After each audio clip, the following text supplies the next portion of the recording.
matinya dalam keadaan tidak beriman, wafatnya dalam keadaan su'ul khotimah, na'udzubillah min. Ini kita semuanya camat bu, calon mati. Kita hidup di alam dunia training mas, percobaan. Kita nggak tahu ujung kehidupan kita seperti apa.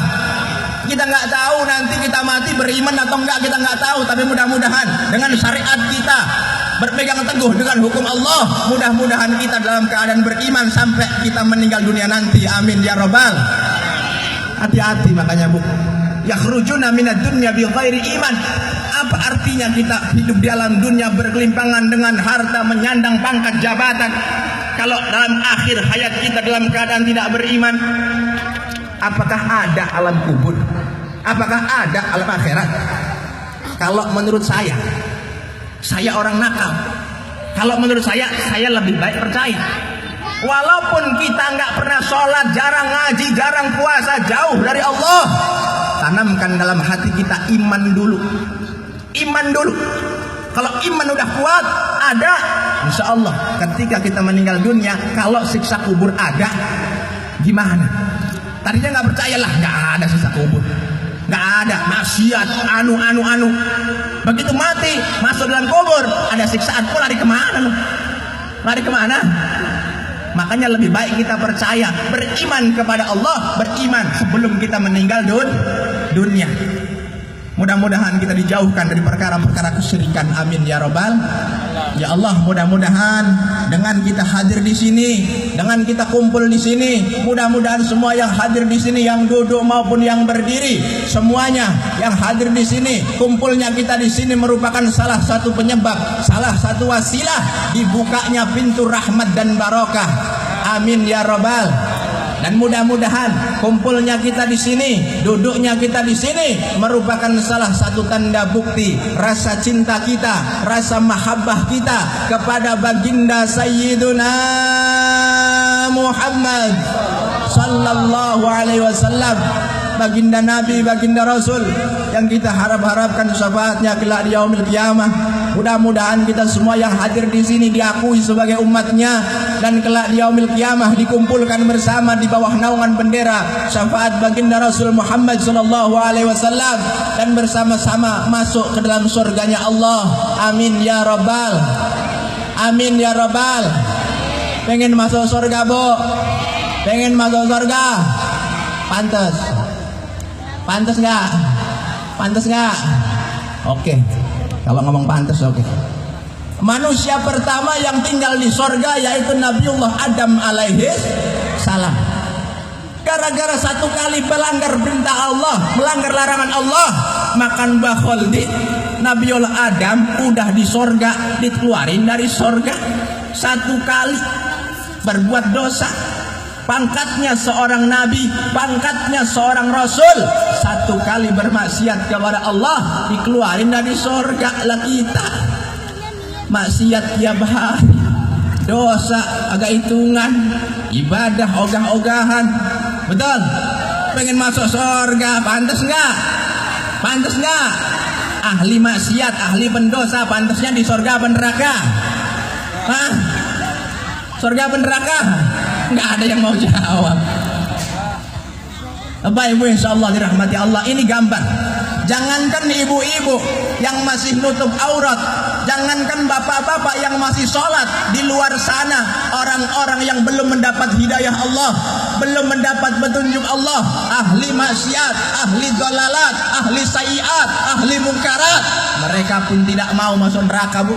Kalau ditanya mamang pengen mancing surga dan neraka atau surga lah, hari sholat orang elok, puasa atau komo, ngaji embue, nyolong terus nyolong mah kurang pegawaian kita, disangka nih surga nek bapak tua nih kayaknya.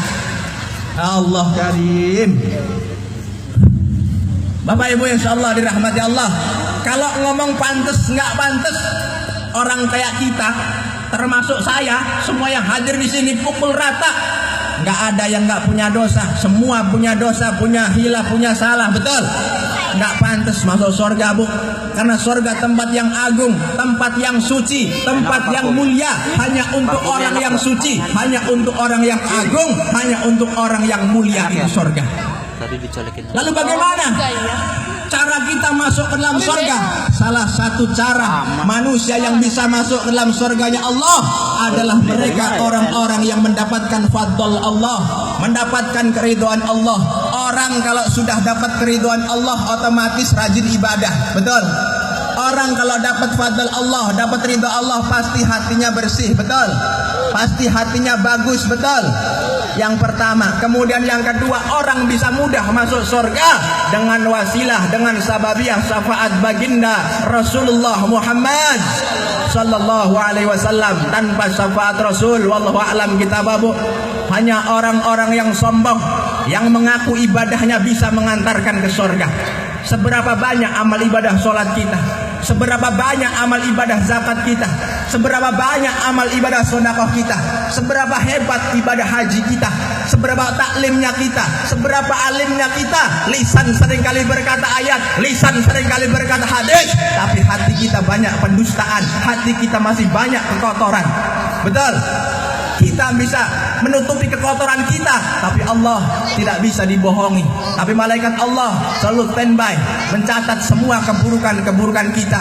Mudah-mudahan dengan berkah kita memperingati kelahiran baginda Nabi, Allah hilangkan semua penyakit-penyakit hati kita. Allah hilangkan semua riya, ujub, takabur dan lain sebagainya dalam diri kita.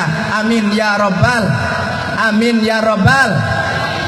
Mudah-mudahan Bu ya, kita yang hadir di sini mendapatkan syafaat baginda Rasul sallallahu alaihi wasallam.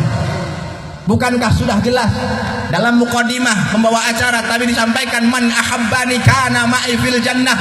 Siapa orangnya yang cinta kepadaku, mahabbah kepadaku, kelak dia akan bersamaku di sorga. Tuh, itu janji Nabi. Janji Nabi nggak pernah bohong, nggak seperti janji para bejat. Takut kepada Islam, berpihak kepada umat Islam, berpihak kepada rakyatnya. Amin ya rabbal alamin. Jadi yang pertama, rasa syukur kita kepada Allah, rasa cinta kita kepada Allah, yakni dengan cara memperbanyak baca sholawat kepada baginda Rasul Muhammad sallallahu alaihi wasallam. Mudah-mudahan teman-teman hadrah sekalian, mudah-mudahan termasuk golongan manusia-manusia yang dekat dengan baginda Rasul. Kita yang membaca sholawat mudah-mudahan mendapatkan syafaat Rasul. Amin ya rabbal, amin ya rabbal. Ini syarat yang pertama. Kalau kita ngaku cinta Nabi, perbanyak baca sholawat. Ibu-ibu mau tidur baca sholawat, mau masak baca sholawat. Daripada nyanyi yang gak jelas, daripada nyanyi kucing garong, daripada nyanyi 3 malam, lebih baik baca sholawat. Ibu-ibu yang punya anak kecil, mau nidurin anak, bacain sholawat. Mau nidurin bocah, baca sholawat. Mau nidurin bapaknya bocah, baca sholawat. Bacain sholawat Bu. Telat. Daripada kita nganggur. Ini ibu-ibu kadang-kadang, Masya Allah, saya pernah dengar sendiri, punya anak kecil digendong. Anak siapa ini? Anak siapa ini? Anak sendiri dari aku. Bingung saya. Saya tanya, itu anak siapa? Anak saya lah. Tadi kan aku. Anak siapa ini? Anak siapa ini? Datang bapaknya ngajarin bohong. Anak raja. Bapaknya ngojek. Gimana tuh ngojek? Ngajarin bohong. Daripada begitu mending baca sholawat Bu. Betul? Saya ingat dulu Bu, saya masih kecil dulu itu ibu saya suka baca sholawat badar. Habis sholat badar baca itu 12 Rabiul Awal jatuh pada hari Isnin Nabi Muhammad lahirkannya. Tiap malam itu yang dibaca sampai bosan. Kan saya, mak ganti sih mak, nyanyi lagu indung-indung, nyanyi indung-indung gantinya. Dari kecil ibu-ibu yang punya anak kecil kalau dibacain sholawat, ibu-ibu dapat syafaat Rasul, dapat pahala dari Allah, dan itu syafaat insya Allah menjadi doa anak bapak, anak ibu insya Allah jadi anak yang soleh dan solihah. Amin ya rabbal alamin. Mau tidur anaknya dinyanyiin, pada hari Minggu ku turun ayah ke kota. Anaknya nggak tidur melotot baik nungguin hari Minggu. Ganti jangan hari Minggu, hari Jumat. Pada hari Jumat ku ikut ayah ke masjid. Bagus gak? Bagus gak? Pakai sendal jepit, ku duduk samping Pak Khotib, ku mendengarkan Pak Khotib yang sedang berkhutbah, mengajarkan kita supaya baik sholatnya. La ilaha illallah. Gitu bisa baca sholawat. Pelangi-pelangi ganti mengaji supaya anak kita cinta dengan Al-Quran. Mengaji barokah jiwamu, marah pusing galau hilang karenamu. Allah Maha Agung penuh kasih sayang. Mengaji cinta Al-Quran. Begitu Bu. Gitu Bu ya. Daripada nyanyi yang nggak benar, mending baca sholawat. Jelas Bu? Tulis. Tepuk tangan. Yang pertama, kalau kita pengen mendapat cintanya Rasul, mendapatkan syafaat Rasul, masuk dalam surga Allah, perbanyak baca sholawat. Ada orang nanya ke saya gini, Kang, katanya, kita mendengarkan Ustaz ngomong, kalau pengen masuk surga, baca sholawat, kita sholat enggak? Awas hati-hati, ada yang salah paham nantinya. Sholat itu rukun Islam.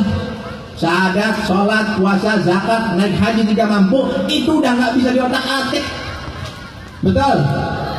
Jadi seserannya, kalau kita pengen mendapatkan kemudahan di akhirat, pengen mendapatkan syafaat Rasul, perbanyak baca sholawat Nabi.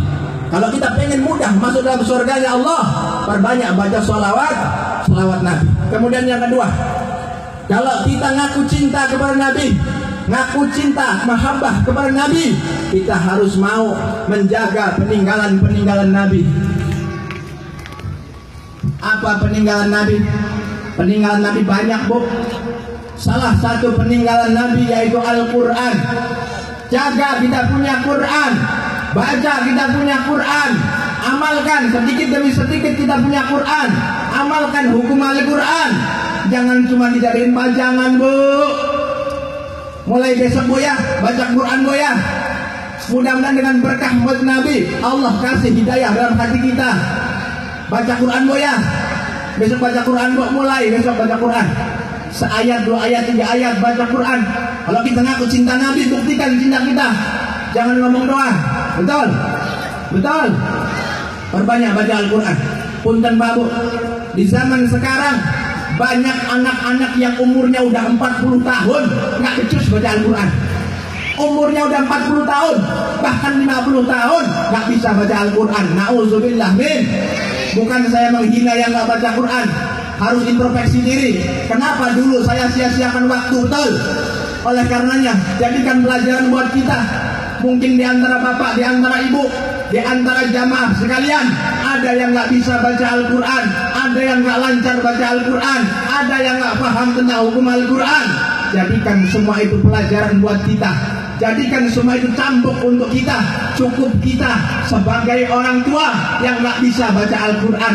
Cukup kita sebagai orang tua yang nggak tahu kandungan isi daripada Al-Quran. Kebodohan kita jangan sampai kita wariskan kepada anak cucu kita. Cukup kita yang nggak bisa baca Al-Quran, anak cucu kita harus rajin, harus pintar baca Al-Quran. Cukup kita yang nggak lancar baca Al-Quran, anak cucu kita harus lancar baca Al-Quran. Cukup kita yang nggak tahu hukum Al-Quran, anak cucu kita harus paham kajian-kajian isi makna daripada Al-Quran. Al-Quran, mudah-mudahan anak bapak, anak ibu semuanya dijadikan anak-anak yang soleh, anak-anak yang solihah, anak-anak pemuda-pemuda pejuang baginda Rasulullah yang mau menegakkan hukum Allah, yang mau mengikuti kibaran bendera Rasulullah. Mudah-mudahan, ya Allah, mudah-mudahan dengan berkah kami memperingati Maulid Nabi, ya Allah, demi keagungan dan kemuliaan-Mu ya Allah, kami bertawassul ya Allah dengan membawa hak kemuliaan baginda Rasul Muhammad sallallahu alaihi wasallam. Kami mohon kepadamu ya Allah, berkahkan hidup kami ya Allah, berkahkan rizki kami ya Allah, harmoniskan rumah tangga kami ya Allah, solehatkan putra putri kami ya Allah, jauhkan hidup kami dari bahlak dan bencana ya Allah, hancurkan musuh-musuh Islam ya Allah, hancurkan musuh-musuh Islam ya Allah, hancurkan musuh-musuh Islam ya Allah. Allahumma salli ala Muhammad. mudah-mudahan bermanfaat. Mohon maaf atas segala kesalahan dan kekurangan. Billahi taufiq wal hidayah. Assalamualaikum warahmatullahi wabarakatuh.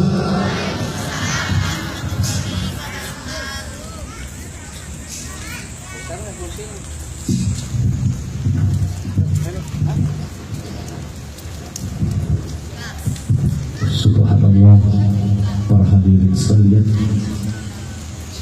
itulah tadi ceramah agama yang disampaikan oleh Yang Mulia Dadanda Al-Ustaz Taufik yang dari Serang. Rasanya masih kurang sebenarnya, cuma mungkin keterbatasan waktu dan lain hal.